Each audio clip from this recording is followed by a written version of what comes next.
Hi everybody, this is Dr. Maria Burns. In this short video, I would like to take you through some tips, some do's and don'ts when it comes to writing your resume and applying for jobs.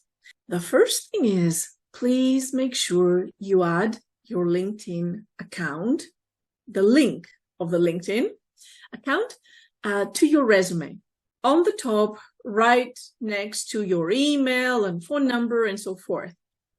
Remember, one of the things you need to prove to your future employers is your ability to effectively meet new professionals, have a network, establish a team of other professionals, and so forth. Therefore, not having a LinkedIn account or not adding it on your resume may deduct a few points from your application. HR people will definitely want to check out, your presence online, and they want to see, in particular, LinkedIn. I don't think that anything else would matter so much unless you had your own personal website. Other than a personal website, you need to have a professional LinkedIn account. And as I say every time in class, make it a habit once a week at least. 1 hour a week at least, be active on LinkedIn, like other people's articles, share information, and so forth. This is extremely important. Item 2, your mission statement or profile.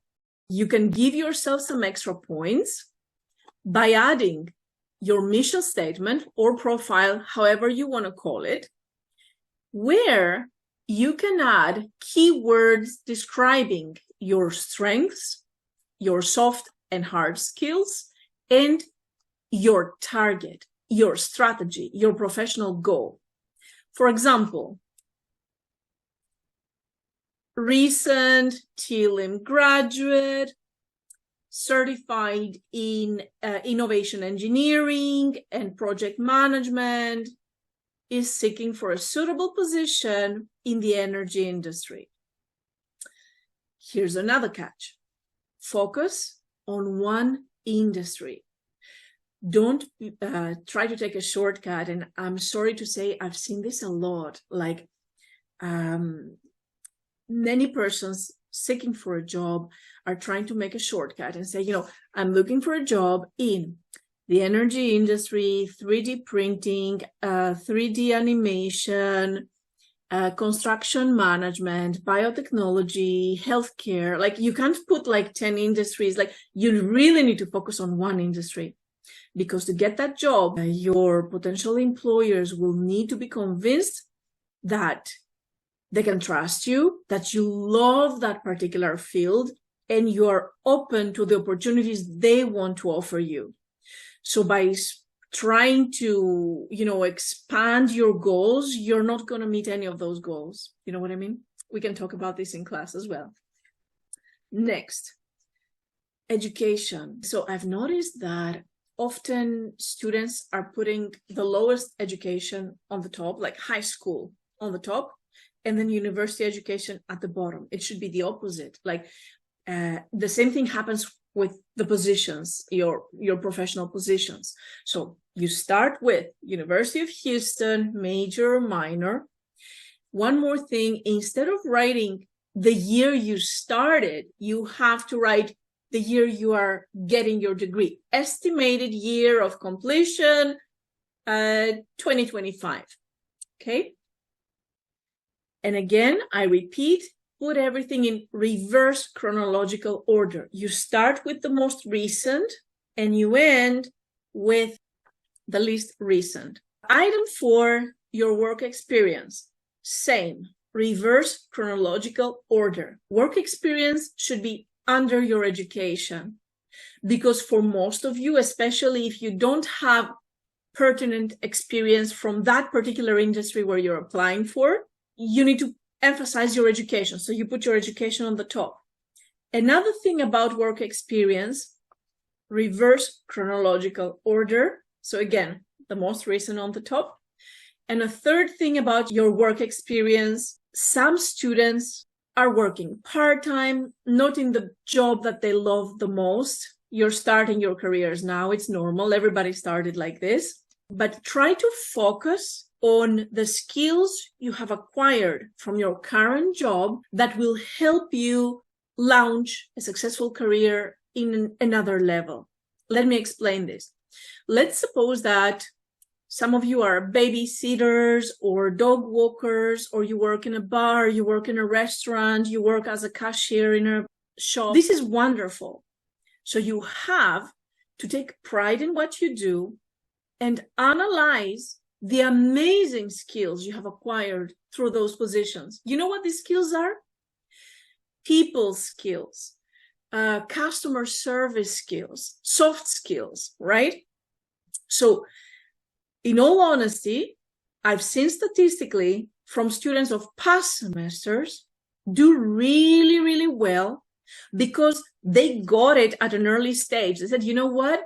I'm working at a bar and I'm really good at talking to people, convincing people, listening to people. I'm a good people's person, okay? I'm really good at that. It's going to be very easy for me to go to another level, scales higher, go to an industry that I love, get much more money by applying the same skills and do the same stuff, pretty much the same. Try to use keywords that apply for your future career. For example, babysitter, okay? Skills acquired, time management, resource management, meeting objectives. You know what I mean? Try to find professional terms to describe your day-to-day obligations. Next, references. The vast majority of students don't add references as a part of the resume document, which is normal because usually when you apply for a job, there's going to be an online section. Please provide a list of references. And this should be a separate document. So here's the catch. Number one, you should have at least 3 references.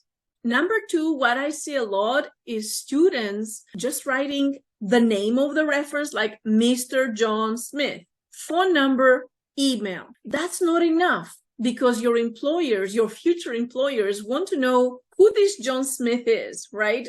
How do you know these people? What is the connection with you? And it has to be professional or educational. So here's my advice. If you don't work, reach out to a couple of your professors. Feel free to put my name there, okay?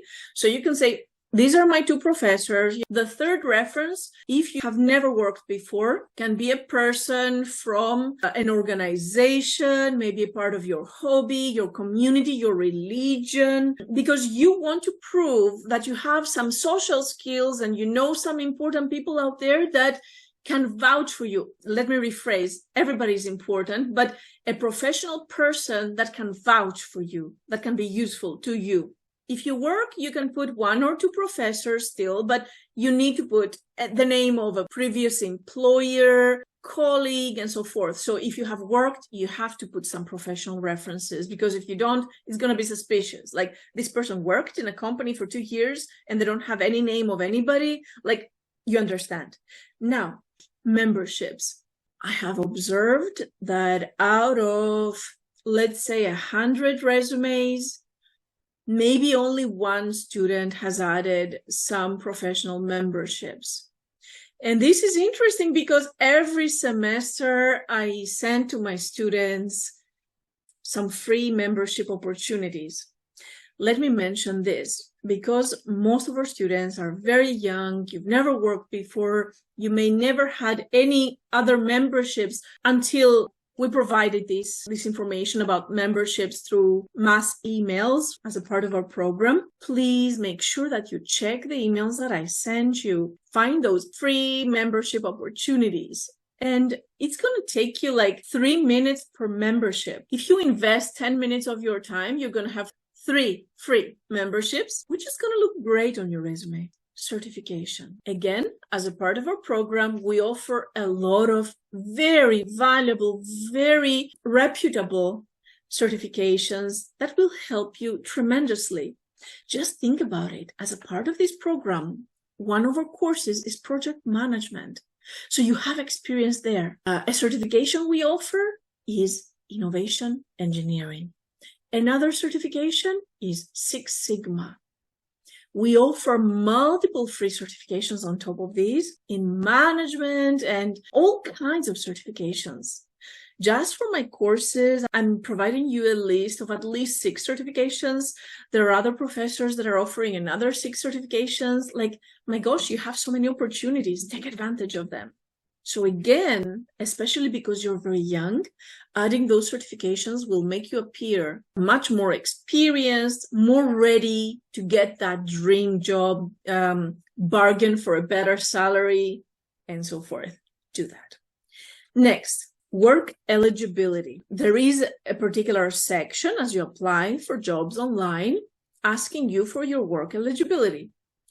Just in case your job application doesn't have any question like that, like they're not asking you if you're eligible to work, you could take the initiative if you want to and add this on your resume. Ladies and gentlemen, I really hope that this short video will help you get that dream job. And I look forward to discussing with many of you your future career goals, opportunities you're looking for, and most certainly, we're going to have another video with more information. Thank you and take care.